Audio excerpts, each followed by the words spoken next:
Bismillahirrahmanirrahim. Assalamualaikum warahmatullahi wabarakatuh. Innal hamdalillah nahmaduhu wa nasta'inuhu wa nastaghfiruh wa na'udzu billahi min shururi anfusina wa min sayyiati a'malina. May yahdihillahu fala mudilla lahu wa may yudlil fala hadiya lahu. أشهد أن لا إله إلا الله الملك الحق المبين وأشهد أن سيدنا محمدا عبده ورسوله صادق الوعد الأمين. اللهم صل وسلم وكرم وعظم على سيدنا محمد الفاتح لما أغلق والخاتم لما سبق ناصر الحق بالحق والهادي إلى صراطك المستقيم وعلى آله وأصحابه حق قدره ومقداره العظيم. سبحانك لا علم لنا إلا ما علمتنا إنك أنت العليم الحكيم.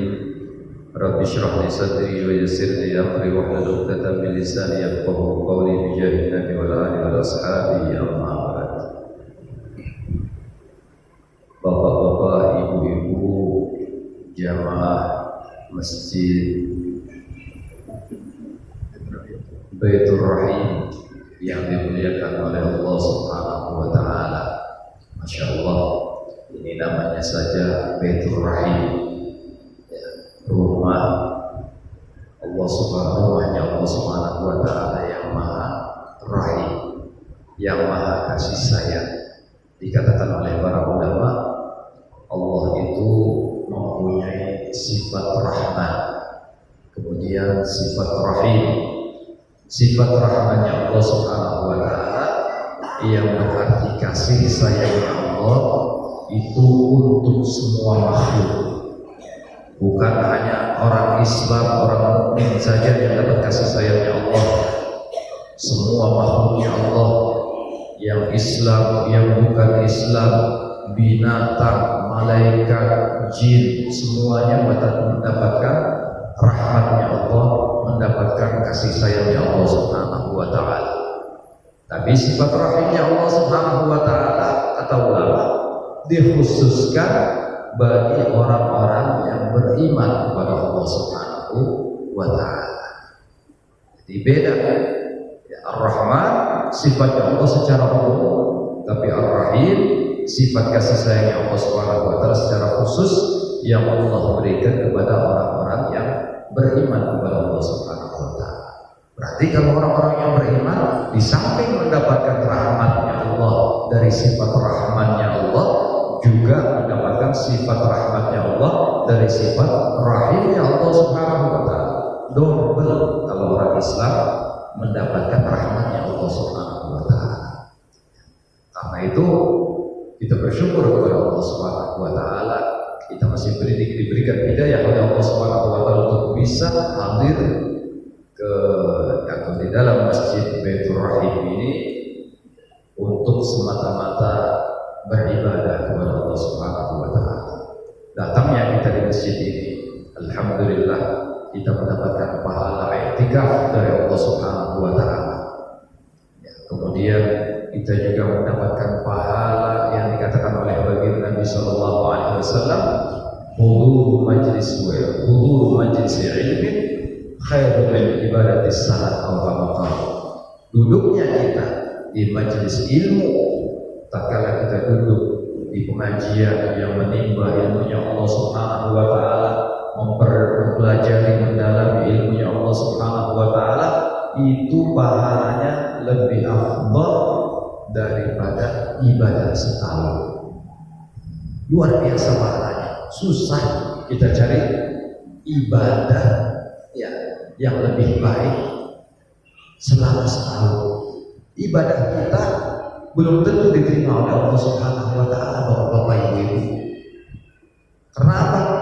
Mungkin di dalam ibadah kita masih ada rasa tidak ikhlas, ada rasa ria, pengen dipuji orang.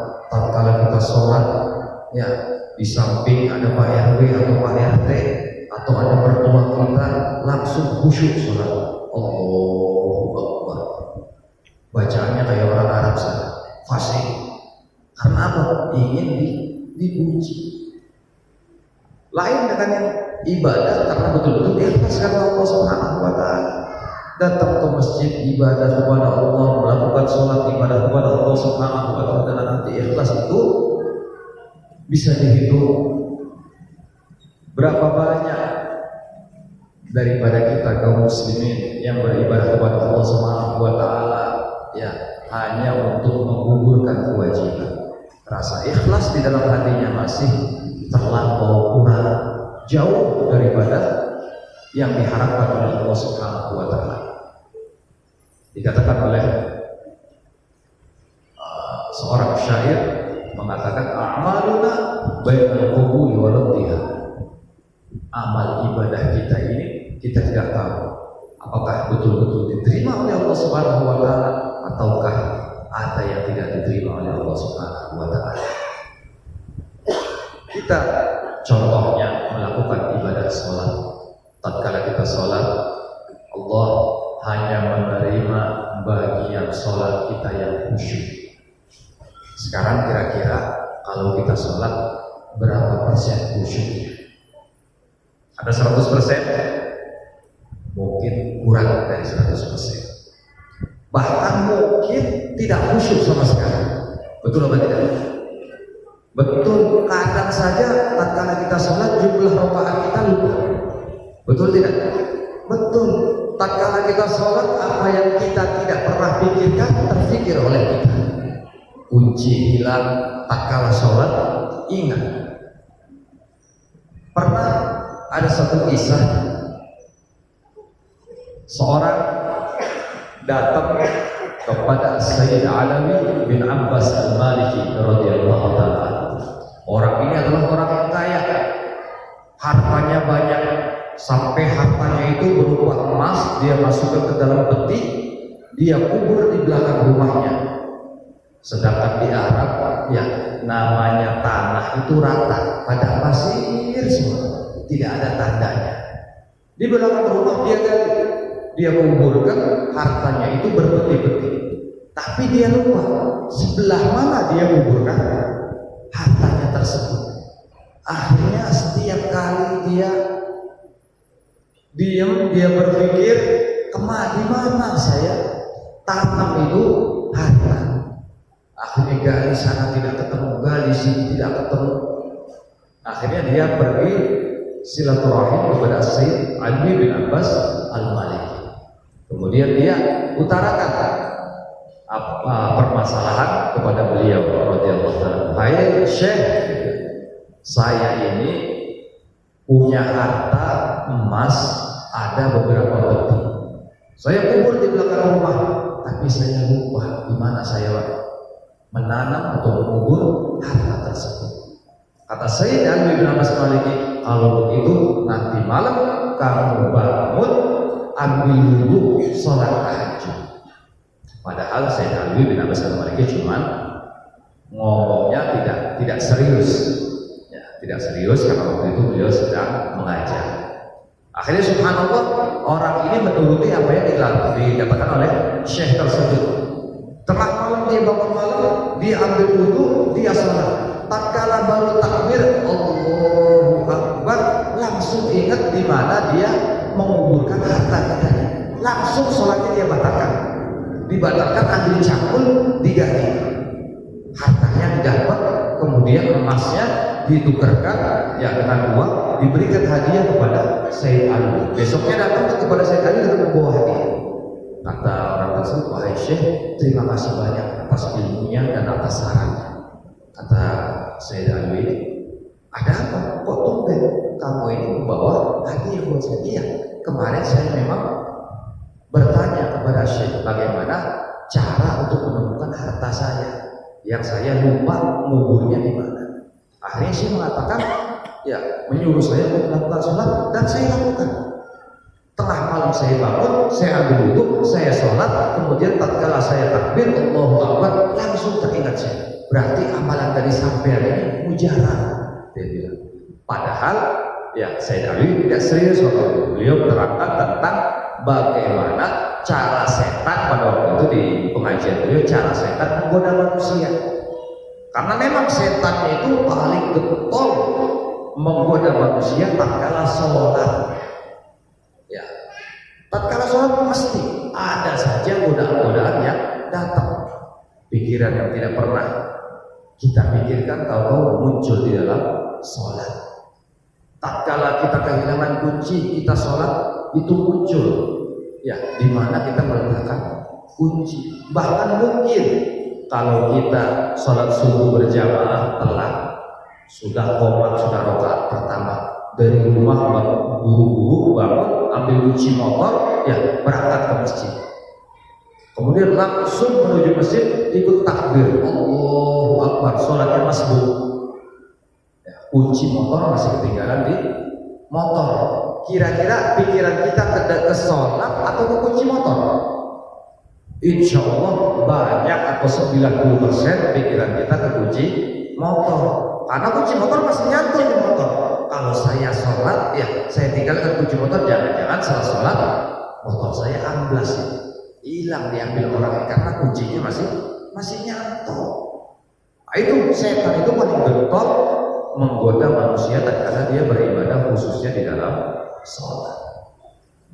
Makanya ya kalau kita melakukan ibadah kepada Allah Subhanahu wa taala itu harus dengan ilmu.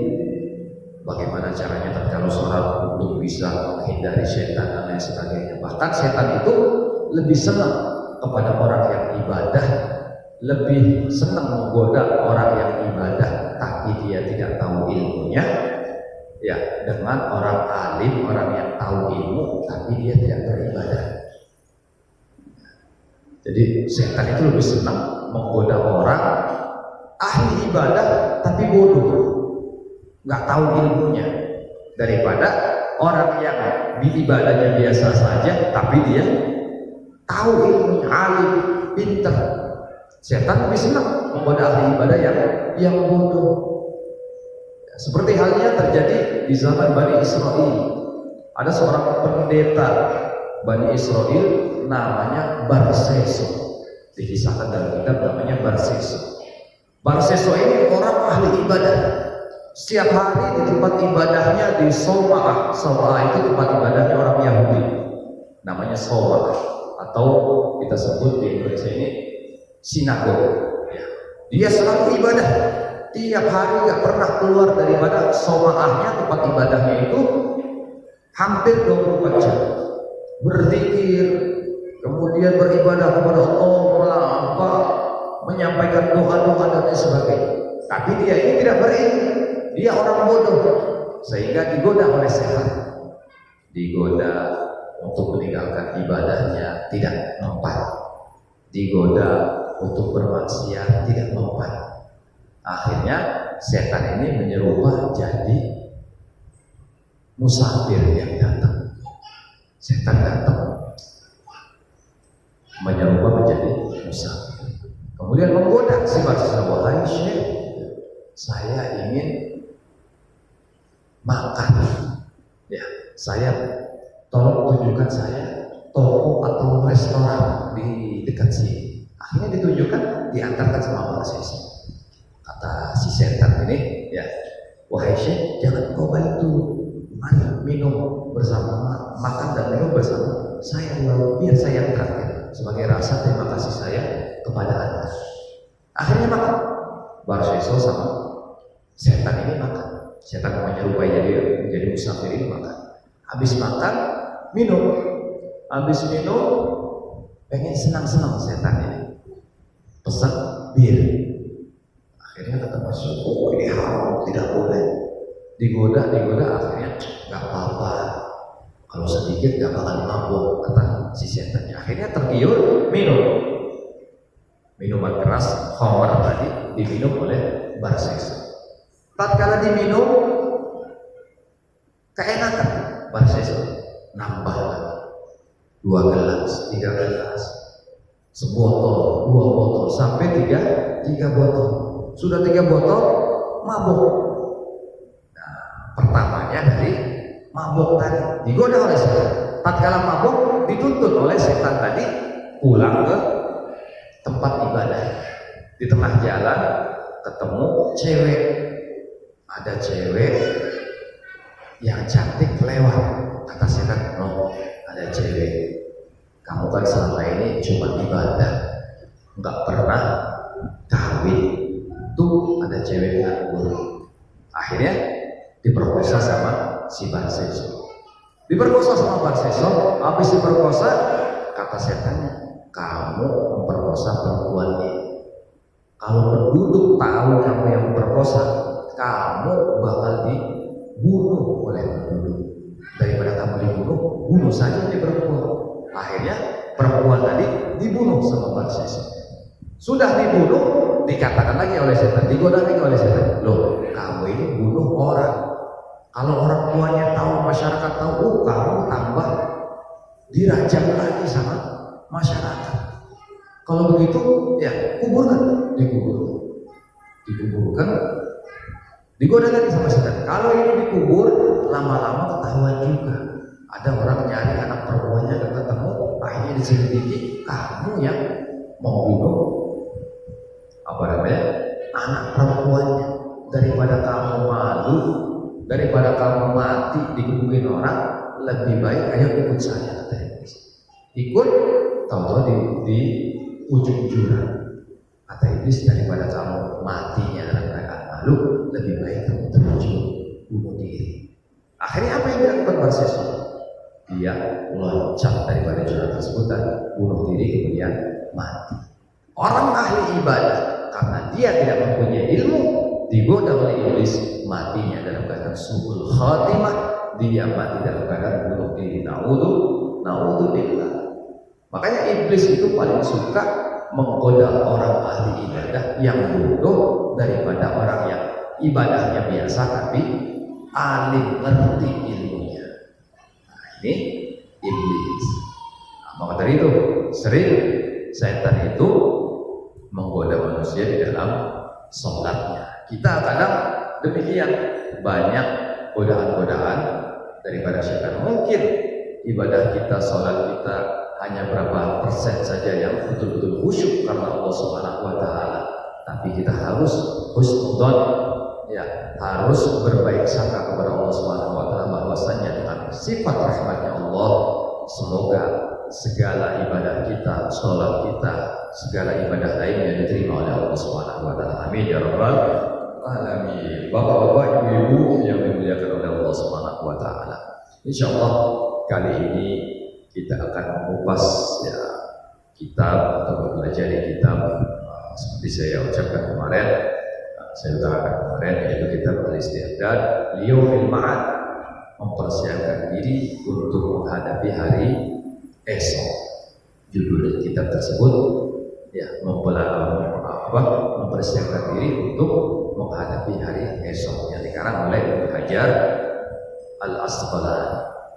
Bismillahirrahmanirrahim. Nawaitu ta'allum wa ta'lim wa al-ifadata wa al-istifadata wal hatta ala tamassuki bi kitabillah wa sunnati rasulih wa tidalata ala huda wa du'a ila al-khair wa radha wa thawabi. Bismillahirrahmanirrahim. Alhamdulillahirabbil alamin. Allahumma shalli wa sallim wa barik ala sayyidina Muhammad wa ala sayyidina Muhammad. Qala al-musannif rahimahullah wa nafa'ana bihi wa bi ulumihi darin amin ila an qala.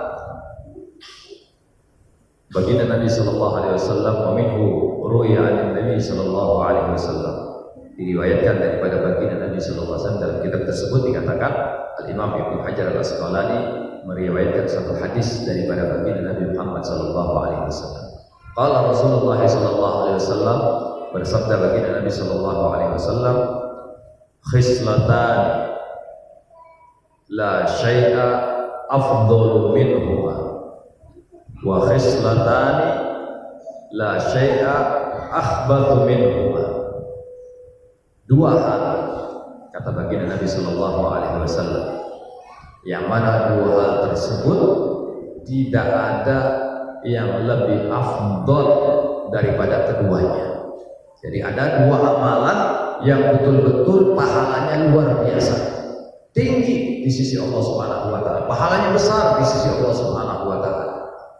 Apa dua amalan tersebut? Dua amalan tersebut adalah anna dua sisi Allah Subhanahu wa taala. Dan iman kepada Allah Subhanahu wa taala, iman itu ya seperti yang kita tahu, ya seperti kita pelajari rukun iman ada 6. Iman itu percaya, berarti percaya kepada 6 hal. Percaya kepada Allah Subhanahu wa taala, al-imanu billah. Percaya kepada Allah Subhanahu wa taala, kita meyakini di dalam dari hati kita bahwasanya tidak ada Tuhan kecuali Allah, tidak ada yang disembah kecuali Allah, tidak ada yang maha besar kecuali Allah, tidak ada yang maha mulia kecuali Allah. Allah itu maha segalanya. Kita yakin, kita beriman kepada Allah, kita percaya di dalam hati kita bahwasanya Allah Subhanahu wa taala adalah Tuhan kita dan maha segala-galanya. Itu namanya iman kepada Allah. Kemudian yang kedua, rukun iman yang kedua, iman kepada malaikat. Ya, malaikat adalah makhluknya Allah yang kita tidak melihatnya. Mereka diciptakan oleh Allah Subhanahu wa taala daripada cahaya. Malaikat-malaikat Allah Subhanahu wa taala dalam Al-Qur'an disifatkan la ya'sunallaha ma amarahum wa yaf'aluna ma yu'marun. Makhluk yang tidak pernah melanggar perintahnya Allah. Mereka malaikat-malaikat Allah selalu taat kepada Allah Subhanahu wa taala. Dan ada 10 yang wajib kita imani. Malaikat Jibril. Ya, yang pertama malaikat Jibril yang wajib kita imani. Ya. Beliau malaikat Jibril adalah malaikat pembawa wahyu yang tugasnya menyampaikan wahyu. Kemudian malaikat Mikail tugasnya memberikan atau membagikan rezeki. Diberi tugas oleh Allah Subhanahu wa taala untuk membagikan rezeki kepada makhluknya. Kemudian malaikat Israfil tugasnya untuk meniup trompet atau sangkakala nanti tatkala datangnya hari kiamat, dan juga tatkala manusia dibangkitkan oleh Allah Subhanahu wa taala. Itu tugasnya malaikat Israfil. Kemudian ada lagi malaikat Israil. Apa tugasnya? Mencabut nyawa, baik hewan, baik manusia, baik malaikat pun, baik jin. Yang tugasnya mencabut nyawa adalah malaikat Israil. Akan mati di tangan malaikat Israil. Kemudian malaikat apa lagi? Ridwan. Tugasnya menjaga pintu surga. Kemudian malaikat Malik, malaikat yang paling seram, penjaga neraka. Oh, kalau melihat wujudnya serem, ya malaikat Malik. Soalnya yang jaga neraka, ya kita saja yang kadang yang jaga apa namanya gudang beras saja satpamnya serem, apalagi yang jaga neraka. Luar biasa seremnya malaikat Malik. Kemudian malaikat Rokin, tugasnya mencatat amal baik manusia. Malaikat Atid, tugasnya menulis maksiat atau amal jelek manusia. Kemudian malaikat Munkar, tugasnya Munkar dan Nakir. Ya, yang ke-9 ke-10 Munkar dan Nakir, tugasnya menanyai manusia tatkala masuk ke dalam kubur. Tatkala orang itu mati dimasukkan ke liang kubur, kemudian orang-orang yang mengiring jenazahnya 3 langkah pulang, malaikat Munkar dan Nakir datang kepada orang yang wafat tersebut. Beliau berdua bertanya, man rabbuka wa man nabiyyuka wa ma imamuka wa man ikhwanuka. Siapa Tuhanmu, siapa nabimu, siapa saudara-saudaramu, apa imammu. Makanya di dalam kitab talqin itu ya ditalqin tatkala orang wafat, biasanya kita orang ahli sunnah wal jamaah ini membacakan talqin. Talqin itu mengajari orang yang sudah masuk ke liang lahat. Ini sesuai dengan perintah baginda Nabi Shallallahu Alaihi Wasallam. Utlubul ilma minal mahdi ilal lahdi. Tuntutlah ilmu dari gendongan sampai masuk liang lahat. Bin, kalau orang masuk liang lahat, bagaimana belajarnya? Belajarnya dengerin orang talqin. Kan orang talqin ngajarin yang mati, ngajarin orang yang ada di dalam kubur. Man rabbuka idza sa'alaka malakani man rabbuka qul rabbi Allah.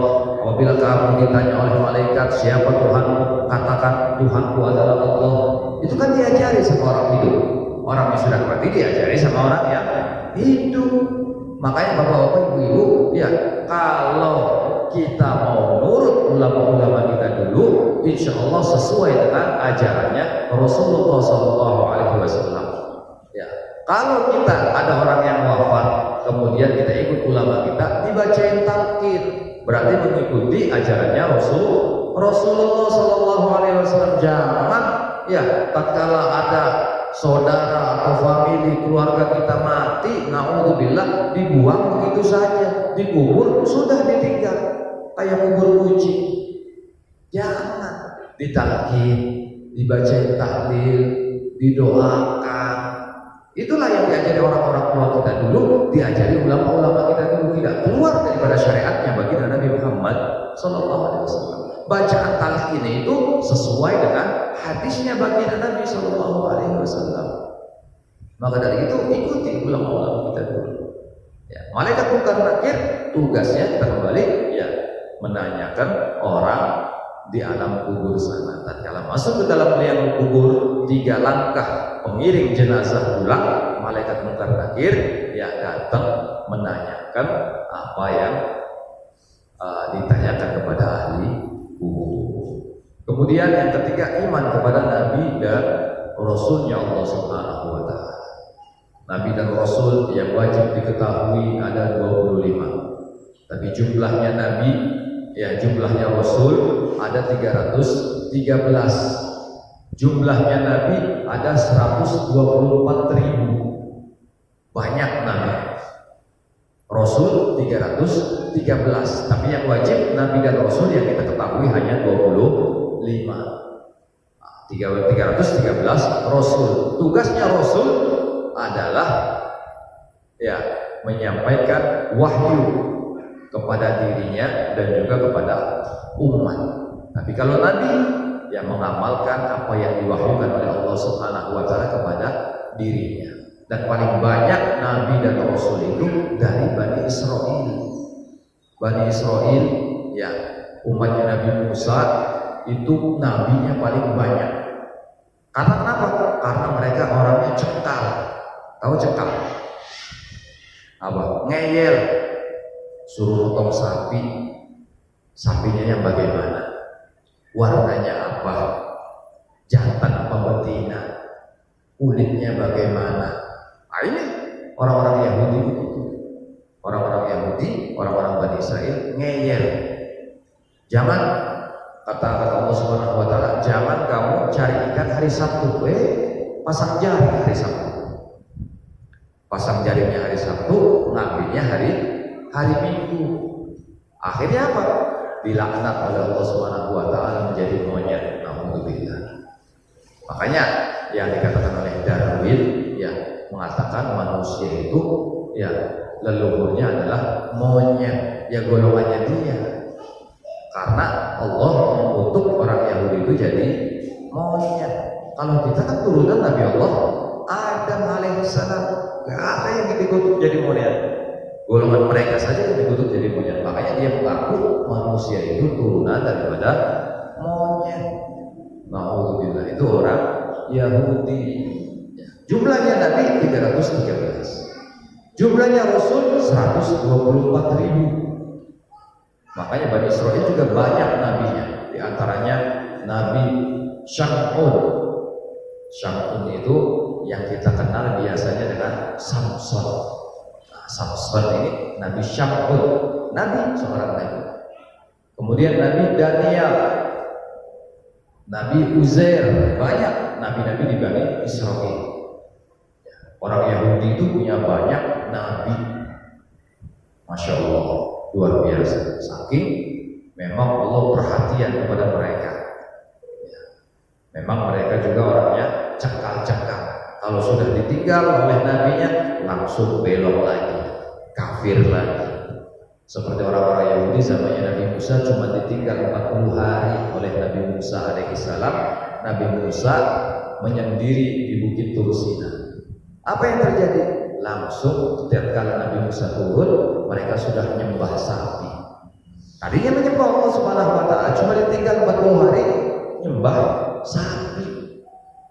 Ma'udzubillah, inilah orang Yahudi gampang syirik kepada Allah Subhanahu wa taala. Makanya Nabi dan Rasulnya paling banyak Bani Israel atau orang-orang Yahudi tersebut. Jumlahnya Nabi tadi 124.000. Kemudian yang keempat, iman kepada kitab-kitab Allah Subhanahu wa taala. Dan kitab Allah yang diturunkan daripada sisinya Allah ada 4 kitab. Ada kitab, ada suhuf. Suhuf itu lembaran-lembaran. Tapi kalau kitab, ya lembaran-lembaran disusun menjadi satu kitab. Kitab yang pertama diturunkan adalah kitab Zabur yang diturunkan kepada Nabi Allah Daud alaihissalam.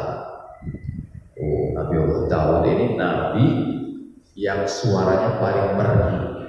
Kalau sudah baca kitab Zabur Nabi Allah Daud, itu ada daun yang gugur, itu daun berhenti karena saking merdunya suara daripada Nabi Allah Daud alaihissalam.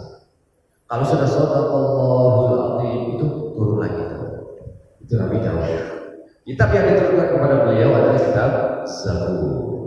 Kemudian kitab yang kedua yang Allah turunkan kepada Nabi Allah Musa alaihissalam yaitu kitab Taurat. Kitabnya orang Yahudi, ya kitab Taurat yang diturunkan oleh Allah kepada Nabi Allah Musa alaihissalam. Kitab Taurat. Kemudian yang ketiga kitab Injil yang diturunkan kepada Nabi Allah Isa alaihissalam. Kitab yang ketiga. Kemudian kitab yang keempat sebagai penyempurna yaitu Al-Quran yang diturunkan kepada baginda Nabi Muhammad SAW sebagai mukjizat kepada beliau dan juga sebagai pedoman kita umat Islam. Ya, ini 4 kitab yang Allah turunkan dan yang lainnya adalah suhuf, lembaran-lembaran kalamnya Allah Subhanahu wa taala. Di antaranya diturunkan kepada Nabi Allah Ibrahim, juga diturunkan kepada Nabi Allah Musa dan nabi-nabi lainnya. Banyak diturunkan oleh Allah Subhanahu wa taala. Yang keempat ini kita juga harus mengimani sebagai rasa iman kita kepada Allah Subhanahu wa taala. Iman keempat adalah iman kepada kitab Allah Subhanahu wa taala. Kemudian iman yang kelima adalah beriman kepada hari akhir, hari kiamat. Kita harus meyakini bahwasanya hari kiamat itu bakal datang dan hari kiamat itu ada. Nanti tatkala hari kiamat Allah Subhanahu wa taala menghancurkan dunia ini, menghancurkan alam semesta ini, ya. Semuanya hancur kecuali zatnya Allah Subhanahu wa taala. Kullu syai'in halikun illa wajhah. Segala sesuatu itu bakal hancur semuanya kecuali zatnya Allah Subhanahu wa taala tidak akan binasa. Karena Allah yang menciptakan alam semesta saja. Ya. Jadi semuanya bakal hancur. Kalau sudah hancur semuanya, baru manusia itu dibangkitkan kembali oleh Allah Subhanahu wa taala. Nah, kebangkitan tersebut dikatakan yaitu di padang mahsyar. Tatkala di padang mahsyar, manusia semuanya bingung. Yauma yafirru al-mar'u min akhihi wa ummihi wa abihi wa sahibatihi wa banihi likulli imri'in yawma idzin sya'nun yughni. Pada hari itu kata Allah Subhanahu wa taala, saudara ketemu saudara lari, suami ketemu istri lari, anak ketemu orang tua lari, semuanya kebingungan karena dahsyatnya pada mahsyar. Matahari yang begitu jauh sekarang, ya, di atas kepala kita panasnya luar biasa. Apalagi tatkala di padang mahsyar Allah Subhanahu wa taala menurunkan matahari 1 jengkal di atas kepala kita. Allah, luar biasa panasnya bapak-bapak, ibu-ibu, sampai semua manusia bingung. Sampai mereka mencari keselamatan biar cepat pindah daripada padang mahsyar. Akhirnya mereka semuanya datang kepada Nabi Adam. Kata Nabi Adam, aku tidak bisa menolong kalian.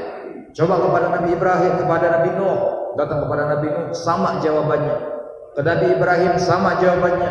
Kepada Nabi Isa juga sama jawabannya. Hanya baginda Nabi Shallallahu Alaihi Wasallam yang menyelamatkan mereka. Beliau katakan, Analaha, aku akan menolong kalian. Aku yang akan berhak menolong dan memberikan syafaat kepada kalian, kata baginda Nabi Shallallahu Alaihi Wasallam. Nah, itu di padang mahsyar. Jadi sebelum di padang mahsyar akan terjadi hari kiamat, dan itu merupakan sebagian keimanan kita yang harus kita imani sebagai rukun yang kelima. Kemudian rukun keenam daripada rukun iman adalah beriman kepada ketentuan Allah Subhanahu wa taala, baik itu yang baik ataupun yang buruk. Semuanya ditentukan dan ditakdirkan oleh Allah Subhanahu wa taala. Kebaikan untuk kita ditentukan oleh Allah, keburukan untuk kita juga sudah ditentukan oleh Allah Subhanahu wa taala. Makanya tatkala kita sakit, kita langsung jangan kita berburuk sangka kepada Allah. Oh iya, berarti ini sudah takdirnya Allah Subhanahu wa taala. Kalau ada yang kehilangan misalnya, ini sudah takdirnya Allah Subhanahu wa taala. Kita kembalikan kepada Allah. Memang sudah ditakdirkan oleh Allah Subhanahu wa taala. Tapi kita wajib untuk memohon kepada Allah. Kalau tatkala kita kehilangan dan lain sebagainya, kita bersabar, kita kembalikan kepada Allah dan kita minta kepada Allah Subhanahu wa taala, ya Allah, motor saya hilang, ya Allah, berikan ganti untuk saya, ya Allah, motor yang lebih bagus misalnya. Tetap kita minta kepada Allah Subhanahu wa taala. Walaupun memang sudah ditentukan oleh Allah, ya takdirnya Allah motor kita hilang, tapi kita minta kepada Allah. Insya Allah dengan keyakinan kita akan diberikan motor yang baru oleh Allah Subhanahu wa taala. Itulah 6 rukun iman yang apabila kita lakukan semuanya lebih afdol ya daripada amalan-amalan lainnya. Kemudian yang kedua, an-naf'u lil muslimin, memberikan manfaat kepada sesama kaum muslimin. Manfaat itu tidak hanya harta saja. Manfaat itu bisa pikiran kita. Kalau ada acara di masjid, misalnya Maulid Nabi atau Isra Mi'raj, kita tidak punya uang untuk menyumbang misalnya, kita sumbangkan pikiran. Oh, bagaimana ini? Backgroundnya harus begini. Kita yang atur. Nah, itu termasuk memberikan manfaat untuk kaum muslimin. Atau tenaganya, ada tetangga misalnya rumahnya roboh, kita bantu. Ada yang sakit, kita kunjungi. Ini memberikan manfaat kepada orang muslim lainnya, saudara-saudara kita sesama muslim. Karena memang kalau orang itu sudah menjadi seorang muslim, sama-sama bersyahadat, itu langsung menjadi saudara kita. Yang membuat saudara itu adalah 2 kalimat syahadat atau Islam yang mempersaudarakan kita. Kita tadinya sukunya beda-beda. Ada yang suku Jawa, ada yang Sunda, ada yang Bugis, ada yang Banjar. Kita nggak tahu keturunan dari mana, tapi dengan adanya Islam dipersatukan oleh Allah Subhanahu wa taala.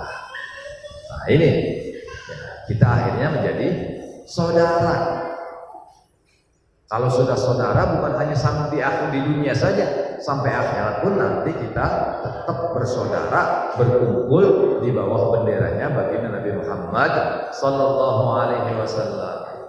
Yang tadinya orang lain menjadi saudara berkat Islam. Ya. Nah, jadi yang amalan yang kedua yang lebih baik kata baginda Nabi, memberikan manfaat kepada orang atau kepada saudaranya sesama muslim. Wa khislatan, dan 2 hal kata baginda Nabi, la syai'a akhbaru minhuma, tidak ada yang lebih buruk daripada keduanya. Yang pertama adalah asyirku billah, syirik kepada Allah, menyekutukan Allah. Menyekutukan Allah maksudnya bagaimana? Datang ke dukun, ini syirik kepada Allah. Ada pohon besar di lapangan, dikasih kelambu, ya disembah kibuyut, saya punya hajat. Nah, ini termasuk apa namanya? Syirik kepada Allah. Kalau di Jawa begitu, kalau ada pohon gede biasanya langsung dililit sama kain putih, langsung disuguhin sesajen. Ya, ada tumpeng, ada ayam, telur, kopi, ada rokoknya.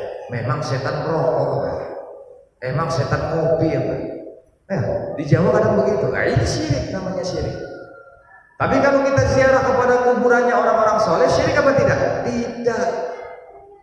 Ya, karena orang soleh itu tidak mati. Orang soleh itu hidup. Wali Allah itu hidup. Kita ziarah wali Songo, Sunan Gunung Jati, Sunan Ampel.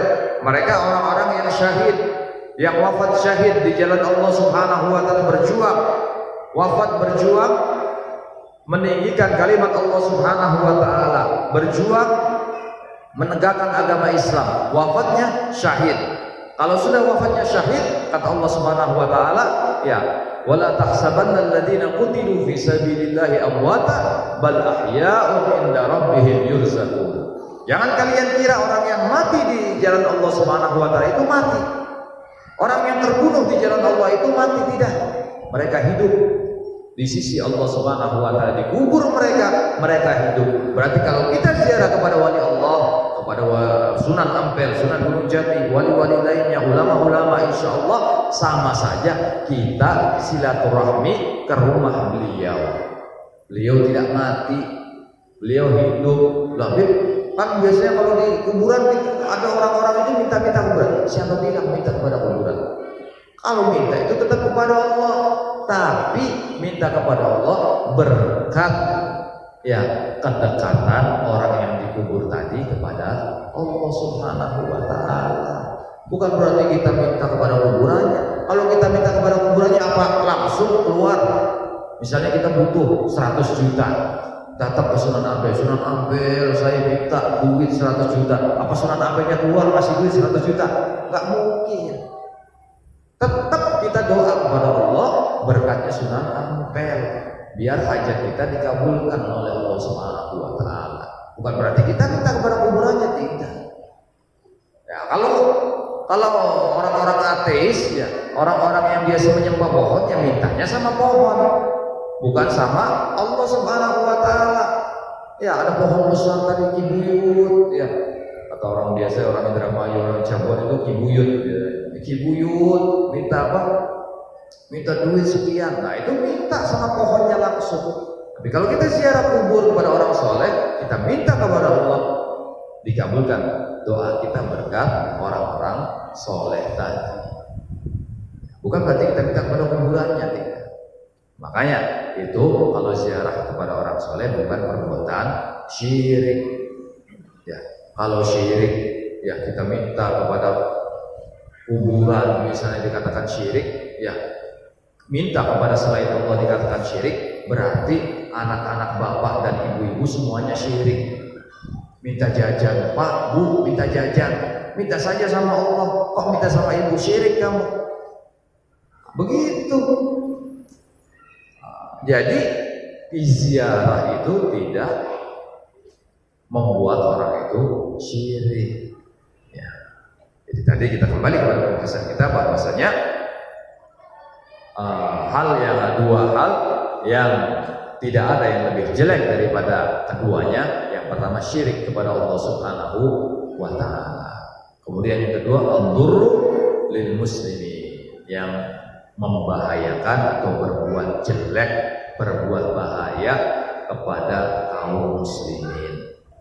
Ada orang muslim datang, ya biasa kita semuanya orang Islam di sini, tahu-tahu di jalan dilempari paku biar bocor. Nah, ini sudah berbuat zalim kepada orang mukmin. Ini perbuatan dosa yang sangat besar di sisi Allah Subhanahu wa taala. Nah, ini pesan daripada baginda Nabi sallallahu alaihi wasallam. Kemudian yang kedua, hadis yang kedua, ya, dikatakan diriwayatkan oleh baginda Nabi sallallahu alaihi wasallam, alaikum bimujalasatil ulama. wastima'i kalamil hukama. Fa innallaha yuhyil qalbal mayyita binuril hikmah kama yuhyil ardal maitata bima'il matar. Jadi kata baginda Nabi sallallahu alaihi wasallam, sabdanya baginda Nabi sallallahu alaihi wasallam, alaikum bimujalasatil ulama. Bagi kamu ya untuk selalu duduk dengan ulama, dekat dengan ulama, jangan jauh-jauh dengan ulama, harus cinta dengan ulama, kata baginda Nabi. Kenapa kalau kita dekat dengan ulama?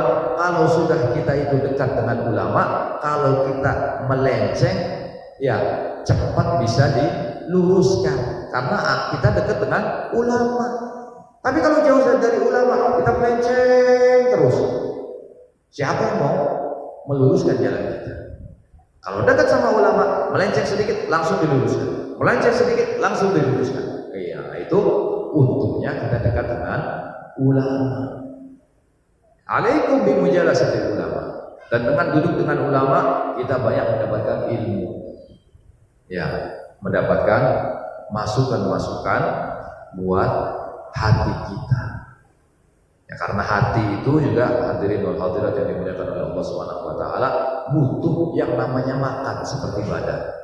Kalau badan makanannya nasi goreng, ketoprak, ya, apalagi mie ayam, itu makanannya badan.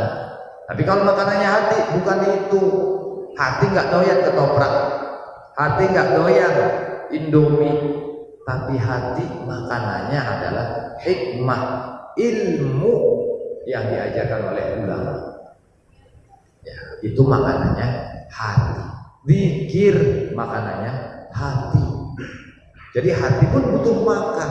Alhamdulillah, duduknya kita di tempat ini, ya secara tidak langsung kita memberi makan hati kita. Dapat ilmu, dapat cahaya dari Allah Subhanahu wa taala, itu makanannya hati. Kalau makanan badan bisa dicari di warung, tapi kalau makanan hati tidak akan didapatkan kecuali di majelis-majelis ilmu, di tempat ibadah-ibadah kepada Allah Subhanahu wa taala. Itu makanannya hati. Jadi kata baginda Nabi, alaikum bimujalasatil ulama. Ya, bagi kamu untuk selalu duduk dengan ulama, wastima'i kalamil hukama, dan mendengar kata-katanya para ulama. Kata-katanya ulama dari ilmu didengarkan, dipraktekkan dalam kehidupan kita. Kata ulama, sholat tahajud itu pahalanya luar biasa. Orang yang bangun malam, ya 2/3 malam, tatkala dia minta ampun sama Allah, diampuni oleh Allah. Tatkala dia punya hajat, berdoa minta kepada Allah, dikabulkan hajatnya oleh Allah. Kemudian dia pulang ke rumah, dipraktekkan, bangun sholat tahajud, ya minta ampun kepada Allah, diampuni dosanya oleh Allah. Tatkala dia punya hajat, minta kepada Allah, dikabulkan hajatnya oleh Allah. Nah, ini namanya mengamalkan ya apa yang didengar daripada ulama. Alaikum bimujalasatil ulama wastima'i kalamil hukam. Fa innallaha yuhyil qalbal mayyita binuril hikmah. Sungguhnya Allah Subhanahu wa taala menghidupkan hati ya yang mati itu dengan cahaya hikmah, cahaya ilmu. Jadi kalau pengen hati kita hidup, banyak belajar ilmu, insya Allah hati kita bakal hidup. Kalau orang hatinya mati, ya dia akan jauh dari Allah Subhanahu wa taala, nggak bakal bisa menerima nasihat, masuk kanan keluar kiri. Bahkan ada ustaz menasihati dia, ustaz ini mau apa lah, kadang begitu. Ini orang yang hatinya sudah mati, akan timbul rasa sombong. Jadi hati itu bisa mati, bisa keras. Seperti halnya hati itu ibarat besi. Kalau kita bermaksiat kepada Allah Subhanahu wa taala, besi itu ya ada titiknya, ada karatnya. Satu titik. Berbuat dosa lagi, titik lagi. Terus lama-lama titik numpuk jadi keran. Kalau sudah keran, enggak cukup diamplas, harus pakai gerinda baru bersih. Kadang pakai blasting biar kinclong lagi itu kaca, itu besi. Atau ibarat kaca ya. Tatkala orang itu berdosa, ada satu titik di kaca, titik hitam. Dosa terus, lama-lama kaca itu penuh dengan titik hitam. Kalau hanya sedikit, ya titik hitamnya dilap pakai celing saja sudah bersih. Tapi kalau sudah numpuk banyak, apalagi kotorannya yang besar-besar, aspal misalnya, itu tidak cukup dengan membersihkannya dengan pembersih kaca, tidak cukup, harus pakai minyak tanah dulu, kemudian pakai rinso, pakai Bayclean, ya, kemudian pakai celing, baru kaca itu mengkilap lagi. Begitu juga hati itu seperti kaca atau seperti besi tadi. Kalau sudah karatnya parah, ya maka akan susah untuk membersihkannya, akan mati hati tersebut. Dan caranya untuk bisa menghidupkan hati yaitu dengan belajar ilmu, mendapatkan siraman-siraman rohani. Nah, ini cara menghidupkan hati kita. Dikatakan oleh baginda Nabi sallallahu alaihi wasallam, kama yuhyil ardul maitata bima'il matar. Seperti halnya Allah Subhanahu wa taala menghidupkan tanah yang gersang, kena kemarau, dihidupkan lagi dengan turunnya hujan. Kalau lagi gersang, lagi kemarau, insya Allah satu kali hujan, besok lagi tumbuh rumputnya. Nah, itu ibarat hati yang mati menerima ilmu agamanya Allah Subhanahu wa taala, menerima nasihatnya para ulama, seperti halnya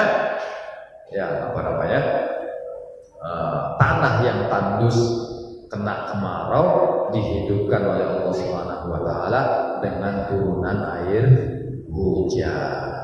Ya.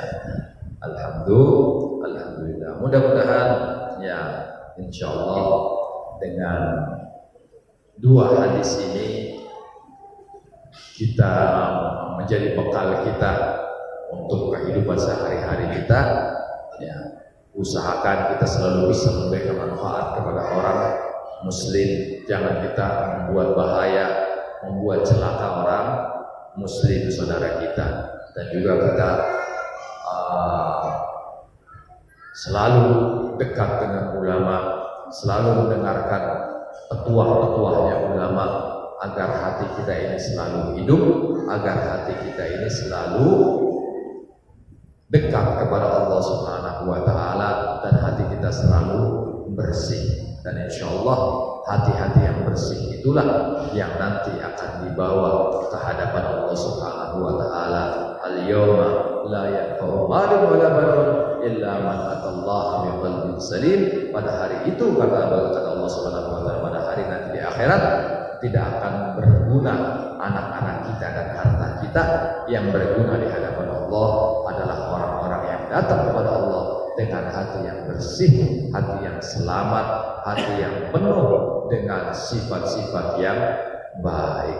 Mudah-mudahan kita semuanya mendapatkan hidayah dari Allah Subhanahu wa taala, dan hati kita selalu dibersihkan oleh Allah Subhanahu wa taala, dan kita diberikan oleh Allah Subhanahu wa taala kesenangan untuk bisa mencari ilmu agamanya Allah Subhanahu wa taala, untuk bisa menambah bekal kita untuk melanjutkan perjalanan kita, yaitu menempuh kehidupan akhirat setelah kehidupan dunia ini. Amin amin ya rabbal alamin.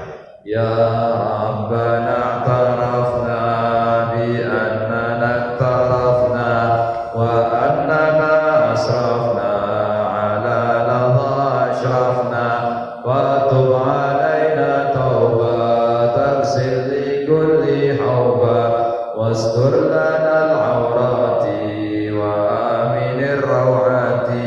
واغفر لي والدي